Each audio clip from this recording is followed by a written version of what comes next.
Hello guys! Welcome to Antaray Channel. Yan. So today's video, magluluto po tayo ng minatamis na saging na saba. So yan, nakabila ako ng saging na saba sa Pinoy Store kahapon. Ano siya? 7.20 sa Hong Kong, sa Pinoy Store. Dito kasi sa Macau, 6.20 lang siya eh. Mas nakamura ng isang piraso sa Hong Kong. So, yan. Lalagyan natin siya ng sago. Minatamis na sabawit sago. Hindi na kasi siya magandang ilaga kasi medyo hinog na siya. Kaya mas okay siyang matamisin. Tapos, lagyan ng yelo.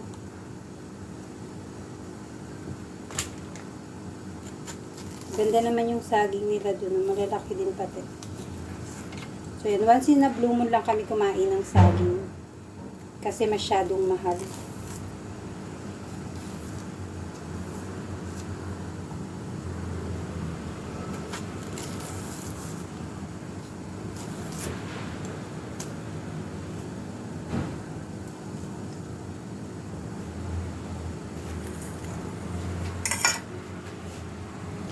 So, yan. Nagpakulo na rin pala ako dito ng tubig. Para tutunawin muna natin yung sugar. So, yung ginamit kong sugar is yung cubes ng Chinese sugar. Kasi wala na pala akong powder. Yan. Bali 4 cubes yung lalagay ko sa kanya. Yan ko lang siyang matunaw. So, yan. Gayatin na natin yung ating saging ng pa-slide. Huwag na masyadong manipis kasi masyadong malalambog yung saging. Hinog na kasi siya. So, pinag-apat ko lang yung saging na saba.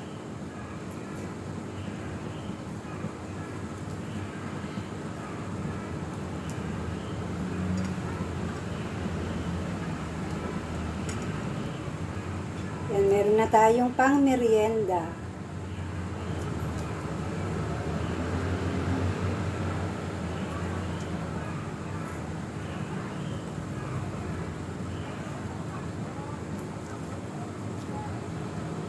Yung maliit 3. Tatlong hati ko na lang siya. Yung medyo malambot na.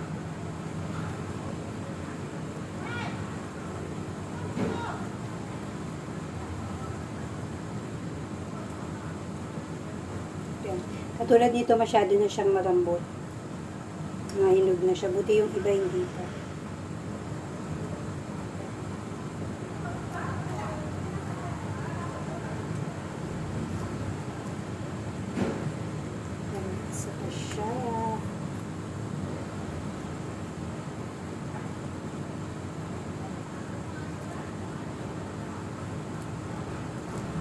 Yan, nagayat na natin ang ating saging na saba.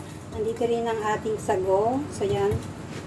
Later natin siya ilalagay.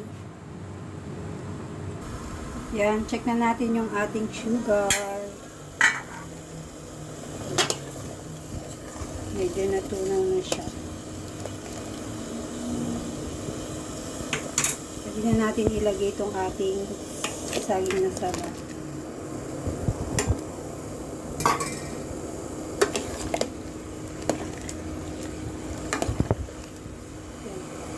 Tutuin lang natin siya sa sugar.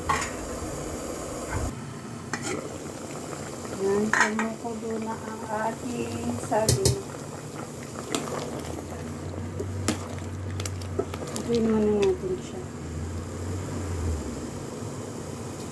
Tama na natin yung ating sago. Parang masyadong madami.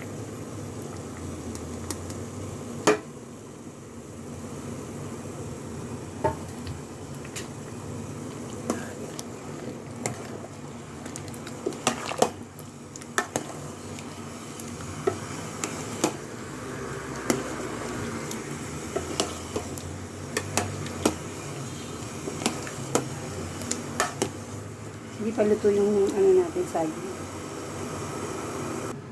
Yan guys, check natin ang ating minatamis na saging.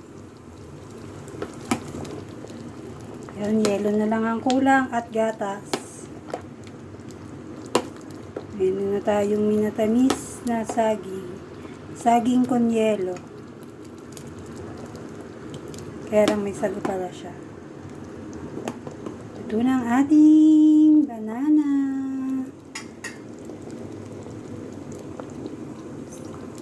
Yan o. Lumapot na yung ating sabaw.